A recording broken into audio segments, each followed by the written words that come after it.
Now,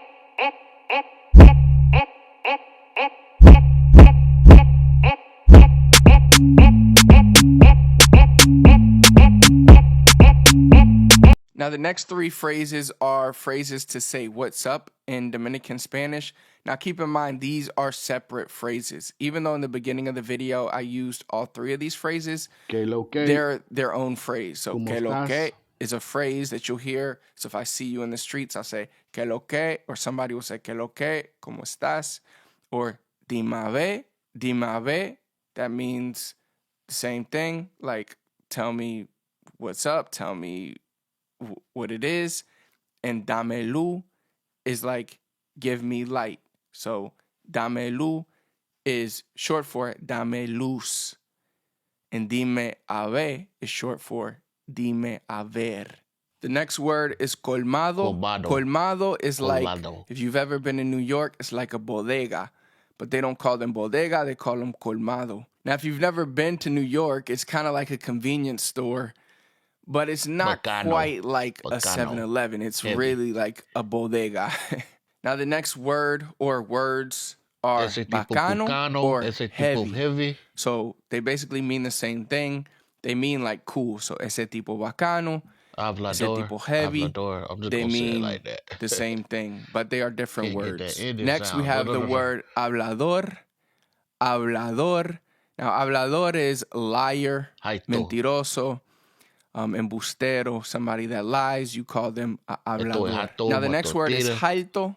That means like I'm fed up, I'm tired of. So, estoy harto de tus mentiras. I'm tired of your lies. Now, in Spanish, there is a word harto, and it starts with an H. But in Dominican Spanish, they start it with a J. So they say harto, not alto. Estoy harto. Next word, cuarto. Now, cuarto is money. Remember, in Puerto Rican Spanish, we have a word for money called lo chavo. Lo chavo, lo cuarto is the same thing. You're basically talking about money. So if somebody says, dame lo cuarto, that means give me the money. Now, this can be confusing for people when they're just getting started with Dominican Spanish because in real Spanish, I guess you could say, or the real definition of the word, or the real meaning of the word cuarto is room. So like a room, your room in your house is tu cuarto, is your room. So when somebody says dame lo cuarto, it's like, what? Give me your rooms. But no, it's give me the money. Next word, te la macate. That means basically you messed up. So if, let's say you were doing something and you broke it, or you did something to a friend that was wrong, you could say, Diablo, mano te la macate. So that's how you would use it. So next we have concho or motoconcho. Now, concho and motoconchos is a way of transportation for Dominicans. I used to always use these when I lived in Santiago because I didn't have any money back then, and it's fairly cheap. Now, it's kind of hard to explain because they're not quite like taxis. It's not like Uber, other than you're getting in somebody's car and they're driving you around. But you see how this car has an A on it? So the A cars have a certain route. It's kind of like a subway or metro, just the car version. So cars have certain letters, and those letters follow certain routes. All right? So that's pretty much how the concho system works. Again, it's fairly cheap, but you're liable to be in that car with like 5-6 people scrunched up.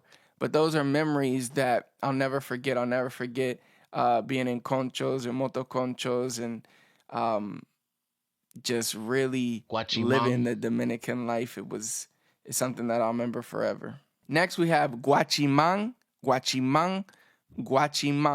So this guy right here, he is a guachimang. Now, what a guachimang is like a lot of times in the Dominican Republic, because at times it can be dangerous depending on where you are at.